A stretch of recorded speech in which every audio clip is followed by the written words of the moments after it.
శ్రీమాత్రే నమః. ఈ 4 రాశుల వారికి బ్యాడ్ టైం స్టార్ట్. 2 నెలల పాటు కష్టాలు, గొడవలు తప్పవు. 2 నెలల పాటు దురదృష్టంతో కష్టాలు పడబోతున్న ఆ రాశుల వారెవరో ఈ వీడియోలో తెలుసుకుందాం. అంతకంటే ముందు ఈ వీడియో కనుక మీకు నచ్చినట్టయితే లైక్ చేయండి, షేర్ చేయండి. అలాగే మరెన్నో ఆధ్యాత్మిక విషయాల కోసం మన ఛానల్ని సబ్స్క్రైబ్ చేసుకోండి. ఇక విషయంలోకి వెళ్తే, గ్రహాల సేనాధిపతిగా పేరున్న కుజుడు ఆగస్టు 10న రాత్రి 9:32 మేషరాశిని విడిచి వృషభ రాశిలోకి ప్రవేశించాడు. అంగారకుడి సంచారం ఈ భూమిపై విభిన్న ప్రభావాన్ని చూపుతుంది. ఈ సమయంలో ప్రపంచంలో అనేక చెడు ఘటనలు, విధ్వంసాలు జరగవచ్చు. వేద జ్యోతిష్య శాస్త్రంలో కుజుడికి శక్తి, భూమి, ధైర్యం, పరాక్రమానికి కారక గ్రహంగా పేరుంది. జాతకంలో కుజుడు మంచి స్థానంలో ఉన్న వ్యక్తులు చాలా ధైర్యవంతులు, నిర్భయంగా ఉంటారు, అన్ని రంగాల్లో విజయం సాధిస్తారు.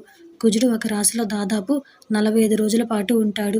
కానీ ఈసారి 68 రోజుల పాటు, అంటే అక్టోబర్ 16 వరకు వృషభ రాశిలోనే సంచరిస్తాడు. అంగారకుడి సంచారం కొన్ని రాశుల వారికి ఎంతో మంచిది. ఊహించని విధంగా అదృష్టం కలిసి వస్తుంది. కొందరికి మాత్రం ఇబ్బందులు వస్తాయి. అశుభ ప్రభావాలతో ఇబ్బందులు పడబోతున్న ఆ రాశుల వారెవరో ఇప్పుడు తెలుసుకుందాం. అందులో మొదటిది మేషరాశి. అంగారకుడి సంచారం మేషరాశి వారికి కొంత అశుభకరంగా ఉంది. మీ కోరికలు తీరవు. కష్టపడి పనిచేసినా ఆశించిన ఫలితం దక్కదు. కోపం పెరగడం వల్ల మీరు చేసే పని కూడా చెడిపోతుంది. వైవాహిక జీవితంలో కొంత ఒడిదుడుకులు ఎదురవుతాయి. అందులో రెండవది మిథున రాశి. అంగారకుడి సంచారం వీరికి కూడా శుభప్రదంగా ఉండదు. కొన్ని కారణాల వల్ల ఖర్చులు భారీగా పెరుగుతాయి. కాబట్టి కొంచెం తెలివిగా ఖర్చు చేయడానికి ప్రయత్నించాలి. ఆరోగ్యం పట్ల పూర్తి శ్రద్ధ వహించండి. వైవాహిక జీవితంలో కొన్ని వివాదాలు ఉండవచ్చు. కోపాన్ని అదుపులో పెట్టుకోండి. అందులో మూడవది తులారాశి.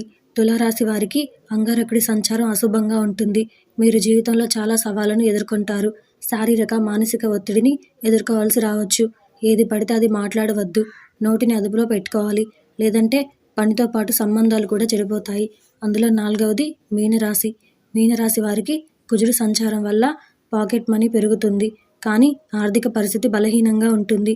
కోప స్వభావాల కారణంగా తండ్రి, సోదరులతో ఏదో ఒక విషయంలో మనస్పర్ధలు వస్తాయి. ఉద్యోగంలో సహ ఉద్యోగుల సహకారం అస్సలు ఉండదు. జాగ్రత్తగా ఉండాలి.